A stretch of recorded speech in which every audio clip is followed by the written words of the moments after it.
Okay, what's going on, troops? So it's time to look at the abominable Vauxhall Crossland advert through the medium of stills, and I'll try and mash this together. So we've got the actual advert first, and hopefully by the end of this you're not going to look as dead between the eyes as this lady is. No, this is meant to be a smug smile of a very made up and beautiful looking lady strolling through a supermarket, and everyone is going to be looking at her. Alright, so here we go. The whole point of this advert is the whole hashtag pajama mamas thing, and Vauxhall middle of last year brought out the CrosslandX, a new sort of SUV type of car, as well as the Grandland X, which has been advertised recently as well. My big objection here really is that they're both based on gender. So the CrosslandX is supposedly a women's car, the Grandland X a bloke's car. So the first sort of walk past you get is the checkouts with this sort of rather, forgive me, but hook-nosed lady, nerdy ginger hair with a bob, disapproving, you know, oh look at her, isn't she scabby, blah de blah, I'm hating my life on the checkout, while she's rocking around in her pyjamas and defying all the rules and all the conventions of society and polite middle class society. Oh! Flip to outside the school gates, same sort of thing, where this lady's looking pretty stunned. And looking like, wow, she shouldn't be wearing that sort of thing in public. The daughter's like, nah, I don't care, it's all good. And the mum especially, super proud. This lady, I think, is actually looking disapproving at the daughter, funnily enough, rather than actually at the pajama mama, as it were. But pretty strange indeed. See if I can get my ink colour show up a bit better. There we go.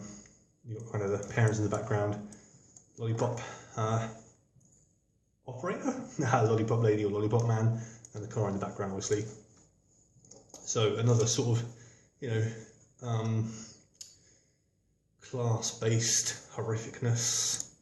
Next up, we get, hopefully we're going to get, hello? Oh dear. Hang on, let's see. There we go. Oh, blast. Let's get rid of the incantations a minute. So you get a sort of playground type of one. I don't know where she's dropping her kid off to, clearly not near the school. Car's a little bit in the background, the kid's there, I guess, you know, she's holding the football inexplicably. Surely the kid would have the football, he's going to go and play sports. But the weird thing about this is that, you know, does this remind you of anyone? Yes, it does. It's that one for the ginger one from Sex and the City, because apparently we can't have advertising that doesn't have easy, lazy stereotypes that we can recognise really quickly. And understand that she's sort of a feisty ginge that we should be, you know, in love with, or, you know, sexually attracted to, as well as aspire to be like. Back to the original supermarket again, in this fake looking supermarket. So she's pushing the kid in the trolley, and here's the kind of classy looking font for pajama mamas. And then we get kind of I guess someone reminiscent of Fergie, I suppose, with her baby, and the baby's got like a funny hat on, and you know, this is, I mean, why would you put your baby in one of those? I don't know. Maybe it's just me, I have no fashion taste, but it's just, you know, everyone's in red. The car was in red in the last shot. Everyone's got to be in red now. She's got red on her lipstick face, and you know, this lady's smiling at something. Makes me pretty angry. So this is the worst part of the advert for me in many ways, because it uses a bit of slang that is no longer even current. The narrator says, and just look at that sweet jam jar. Now please bear in mind that jam jar is Cockney rhyming slang for car, hence the jar bit. But what I find really offensive about this is the fact that it's not been really current in slang since about 2003. And, you know, to have this kind of hip-hop track that was only released, what, like 2 years ago, and have the whole, you know, I'm a hot pajama mama, I'm gonna put on my pajamas and go bananas and all this kind of stuff, and then suddenly you ruin that with British slang of jam jar. It doesn't work. It doesn't work. It's just a weird clash for me. And you get this normal looking lady wearing a blouse, looking like, yeah, I'm a boss.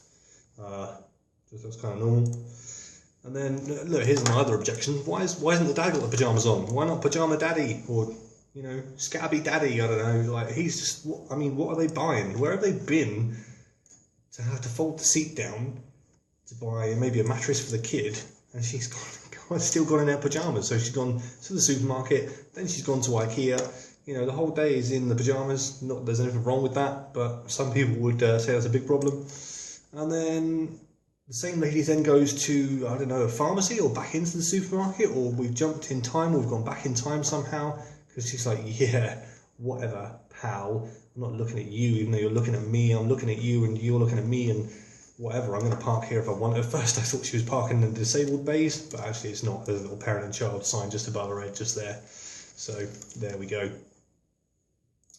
And then you get the disapproving old man, which is another lazy stereotype. Because, you know, why has the old man got to be so grumpy? You know, damn young'uns wearing what the hell they want. In my day it was shirt and collar and tie and... Anyway, then you get some more old people.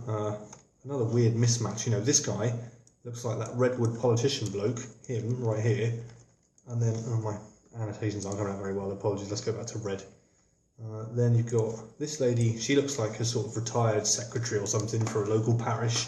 And then this guy just looks like an entrepreneur. He looks like Reg from Coronation Street from back in the day. So you've got this weird mishmash of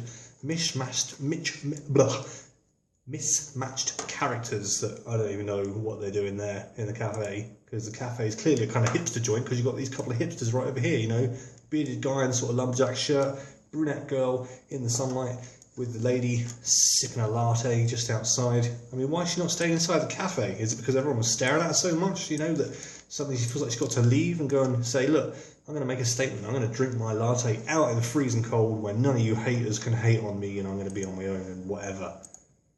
Then we get a nice little dance move. Watch this little sequence. What? Oh, slick moves from the kind of crew of Red. You know, and if you'd forgotten that it was red, then here's a red rosebush over here, just in case you forget that we're advertising this car, which is red and white in the advert, and only red and white, and the only colours we can have are red and white in the whole gosh darn thing. What else we got? So this is quite an interesting point, the whole issue of pyjamas, and women going on the school run doing pyjamas. So I don't know if you can see this too well, but it was a head teacher that wrote home to parents saying that people are escorting their children to and from school while still wearing pyjamas, and on occasion even slippers. Can you please take the time to dress appropriately in day wear that's suitable for weather?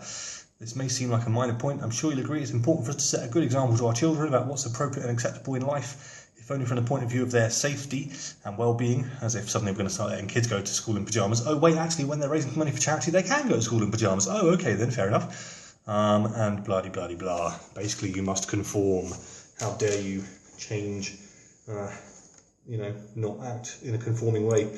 And then here's a quick rundown from the Campaign Live website about like the branding behind it and how they had this kind of raising a family and some eyebrows. Oh yeah, because you're going to be driving this Vauxhall CrosslandX. Now the interesting thing about this for me is that it gives you some of the brief behind it. So it's meant to be bring something different to the SUV offering, which was a growing market in 2017, they said. And they want to try and, well, the advertising company said, in a sea of SUV sameness, it's been a joy to give the CrosslandX a platform that befits the swagger and style of the car and its future drivers, while giving Vauxhall a contemporary voice in British culture. So what I really object to is, oh yeah, so a couple of things. One is the class issue and the fact that this is taking what I see as a traditionally middle class kind of looking down on working class, or you know mothers who are finding it difficult to kind of get the kids ready in the morning. Believe you me, it is difficult to get kids ready in the morning, and sort of saying that they're scummy or they're lazy or that wearing pyjamas is somehow a big problem or a big crime of the morning. You know, regardless of thinking about what they've been doing that morning, or you know why they're in a rush, or what it is, you know, that maybe they're just dropping the kid off and not even getting out the car to take the kid to school or whatever. And obviously there have been news reports about supermarkets banning people from wearing pyjamas and that sort of thing.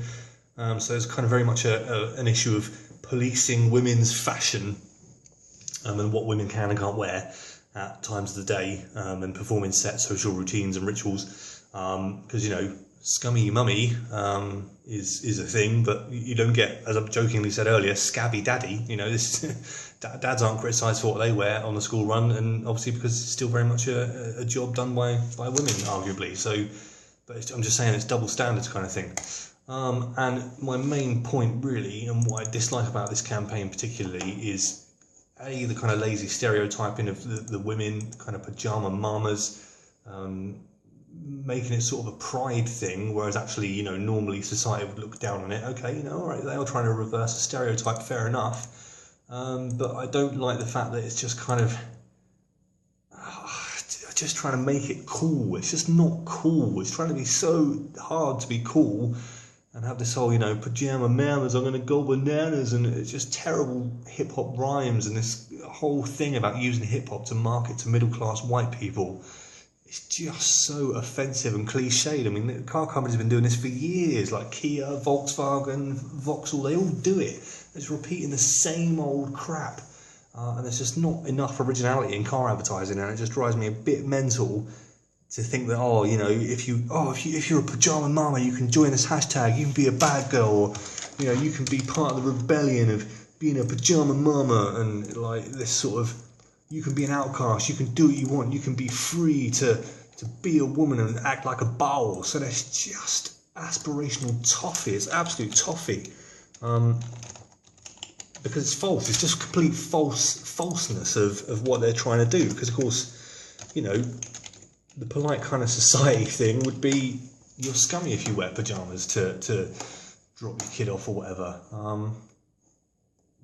Yeah, not real cool. Let's have a little look. So pajama mamas, blah blah. People are blogging about it. I've just bought one of these. Here's my review of the thing. Someone complaining saying Suzuki's adverts are worse than the pajama mamas. Good times. But yeah, it's just, I just find it really patronising and annoying, and